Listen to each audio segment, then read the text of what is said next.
Hey there YouTube, I'm Tritox, and today I am talking about the Raven Paradox and how it is testing the scientific method. First off, you need to know what the Raven Paradox is and how it works. After that, I'll explain how it tests the methodology of today's science world. So to begin with, the Raven Paradox, also known as Hempel's Paradox, goes as follows. Observing a green apple increases the likelihood of all ravens being black. This paradox was presented in philosopher Carl G. Hempel's 1965 essay, Studies in the Logic of Confirmation. The paradox seemingly makes no sense, and I pretty much thought the same thing when I first read the paradox. After I did some digging, everything actually seemed to make sense. Here's how the paradox works. Suppose you see a raven and you notice it is black. Later you see several more ravens, all of which are black as well. As you see more and more ravens, they all turn out to be black in color. Reasonably thinking, you conclude that this is more than a mere coincidence, and with the instincts of an observant scientist, you form a hypothesis. All ravens are black. This, of course, is an example of the first step in the scientific method, where you make a hypothesis based on observation. The next step is experimentation to either confirm or refute the hypothesis. This is where trouble arises. In a case like this, experimentation amounts to observing as many ravens as possible and confirming that they are all black. Now, it is impossible, even in principle, to observe every raven, for countless no longer exist, many do not yet exist, and it is conceivable that there are creatures one would also wish to call ravens that exist in inaccessible places such as other planets. There are always limits to an experimental apparatus, even if the apparatus is just a matter of observing as many ravens as possible to check their color.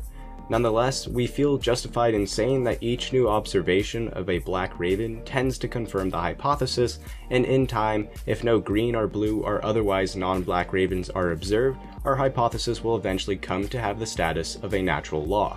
However, the question remains whether or not this is logical. Note that, logically put, the hypothesis all ravens are black has the form of a conditional, that is, a statement of the form if A then B. In short, it is saying that if a given object is a raven, then that object is black. According to the laws of logic, a conditional is equivalent to its contrapositive, that is, a statement of the form if A then B is equivalent to the statement if not B then not A. For example, the statement, if I live in Denver, then I live in Colorado, is logically equivalent to the statement, if I do not live in Colorado, then I do not live in Denver. This rule of logic is unquestionable. The hypothesis, all ravens are black, therefore has the equivalent form, all non-black things are non-ravens, or more precisely, if an object isn't black, then it is not a raven. Consequently, if every sighting of a black raven confirms this hypothesis, then every sighting of a non-black, non-raven equally confirms our hypothesis. For example, I have a blue shirt, it is not a raven. Confirmation. The grass is green, my walls are white, my car is red. All these statements confirm the hypothesis that all ravens are black. So now that you hopefully understand this paradox, we can discuss the issues it presents with a scientific method. First of all, the paradox questions generalizations. Using the ravens as an example, it is physically impossible to count every single raven that has ever lived and will ever live, which may leave a few non-black individuals. Hempel was not trying to comment upon the exact science, but as an interesting aside, about 1 in 10,000 raven eggs contain partially or fully albino birds. Most albino birds are most visible to predators, suffer from health problems, and may be a localized phenomenon. The odds of seeing an albino raven are very small, and sightings are extremely rare. A researcher could sample many thousands of ravens and not see one white bird, even though they do exist. Even though the current hypothesis is that ravens are black, there might be a white raven that is never found and would disprove the hypothesis. Next, as I said earlier, when a researcher states that all ravens are black, the laws of logic demand that this conditional statement has a contrapositive statement. Therefore, according to inductive reasoning, everything that is not black is not a raven. This means that every non-black object observed that is not a raven equally strengthens the hypothesis.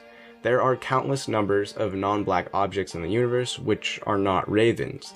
To take the analogy a step further, another researcher in another part of the world, through some fluke, may have only seen one raven in their entire lives, which happened to be white. Their deduced hypothesis may be that all ravens are white. Every non-white object which is not a raven strengthens this opposing hypothesis too. This is essentially the Raven paradox. So does all the scientific advancement made possible with the scientific method come crashing down because of this simple paradox?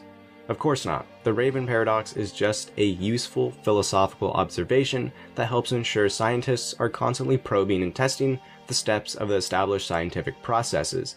It proves that scientists should stay away from broad generalizations. In short, Hempel's Raven paradox stands to remind us all that no theory, however established, should be immune to challenge or debate. As new evidence is uncovered, science must adapt and change to assimilate the new data. Hope you guys and girls enjoyed this video, or at least understood this video. Make sure to comment down below with your thoughts, click that like button, and subscribe. As always, have an amazing Saturday.